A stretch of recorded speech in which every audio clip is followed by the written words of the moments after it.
आज हम एक माँ और बेटी की हिम्मत की एक बहुत ही खास कहानी सुनने वाले हैं। ये एक ऐसी कहानी है जो दिखाती है कि कैसे जिंदगी ना एक पल में बदल सकती है और कैसे मुसीबतें हमें हमारी सोच से भी कहीं ज्यादा मजबूत बना देती हैं। तो चलिए सरला और उनकी बेटी सीमा के इस सफर का हिस्सा बनते हैं। हम्म इस एक लाइन में ही जैसे पूरी कहानी का सार छिपा हुआ है। जिंदगी की अनिश्चितता। हम देखेंगे कि कैसे एक हंसते खेलते खुशहाल परिवार की दुनिया एक ही झटके में बिखर जाती है। तो कहानी की शुरुआत होती है एक ऐसे मोड़ से जहां एक परिवार की सारी खुशियों पर जैसे ग्रहण लग गया था। एक हादसा उनके जीवन में सिर्फ दुख नहीं बल्कि अनिश्चितता और आर्थिक तंगी का अंधेरा भी ले आया। हालात बहुत ही ज्यादा गंभीर थे। सोचिए, पिता 1 साल से कोमा में थे, जिंदगी और मौत के बीच झूल रहे थे।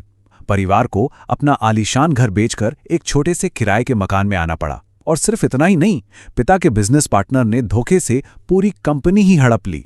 और जो रिश्तेदार अपने होने का दम भरते थे वो तो ऐसे गायब हुए जैसे कभी थे ही नहीं। ये सरला के दिल का दर्द था। वो अपनी बदली हुई परिस्थितियों पर बस अफसोस ही कर सकती थी। जरा सोचिए, जो महिला कभी हर जगह कार से जाती थी अब उसे बसों में धक्के खाने पड़ रहे थे। यह सिर्फ एक सफर का बदला नहीं था बल्कि उनकी पूरी जिंदगी का संघर्ष बन चुका था। लेकिन अब कहानी का रुख मुड़ता है बेटी सीमा की ओर। और इस मुश्किल घड़ी में ना सीमा के अंदर एक ऐसा बदलाव आया जिसकी किसी ने, यहां तक कि उसकी अपनी मां ने भी कभी कल्पना नहीं की थी। ये स्लाइड देखिए, सीमा के बदलाव को कितनी साफ साफ दिखाती है। कहां वो लड़की जो पार्टियों, पिज्जा और शॉपिंग में ही डूबी रहती थी, और कहां अब वो जो परिवार की सारी जिम्मेदारियों का बोझ उठा रही थी। उसका जीवन मतलब पूरी तरह से बदल चुका था। सरला अपनी बेटी को जब पड़ोसियों के लिए कपड़े सिलते हुए देखती थी तो बस हैरान रह जाती थी। मनी मन सोचती, ये वही सीमा है जो कभी सिर्फ पैसे मांगती थी और आज वो पैसे कमाने के लिए इतनी मेहनत कर रही है। सरला के लिए ये एक सदमा भी था और कहीं ना कहीं एक गर्व का एहसास भी।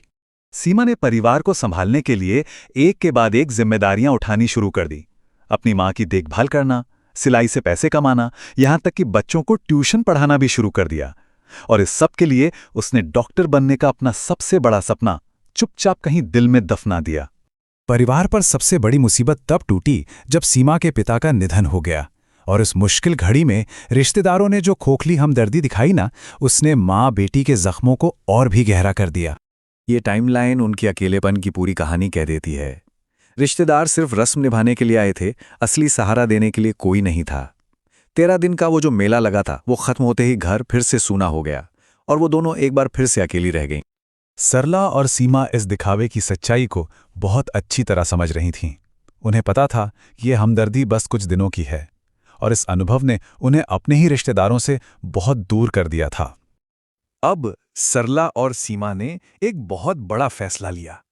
उन्होंने उस शहर को, उन झूठे रिश्तों को पीछे छोड़ने का और अपने पुश्तैनी गांव में एक बिल्कुल नई जिंदगी शुरू करने का फैसला किया। और गांव में उन्होंने अपनी जिंदगी को एकदम नए सिरे से गढ़ा। उन्होंने मिट्टी से जुड़कर काम किया, खेती की, बच्चों को पढ़ाया और अपनी मेहनत के दम पर वो फिर से अपने पैरों पर खड़ी हुईं। यही उनके नए स्वाभिमानी जीवन की नींव बनी। गांव में उन्हें वो चीज मिली जो शहर की भागदौड़ में कहीं खो गई थी, सुकून। यहां दिखावे का कोई दबाव नहीं था, बस संतोष था और शांति थी। ये एक ऐसी जिंदगी थी जहां कम खर्च में भी सच्ची खुशी मिलती है। और कहानी के अंत में सरला की सबसे बड़ी उम्मीद बस यही थी कि अपनी बेटी के लिए एक सुरक्षित और खुशहाल भविष्य बना सकें। वो बेटी जिसने अपने परिवार के लिए अपना सब कुछ कुर्बान कर दिया था। तो अंत में ये सवाल हमारे सामने आता है कि क्या मुसीबतें हमें तोड़ देती हैं या फिर हमें एक नए और मजबूत रूप में ढाल देती हैं? सीमा की कहानी हमें ये सोचने पर मजबूर करती है कि हमारे अंदर छिपी असली ताकत अक्सर मुश्किल समय में ही बाहर आती है।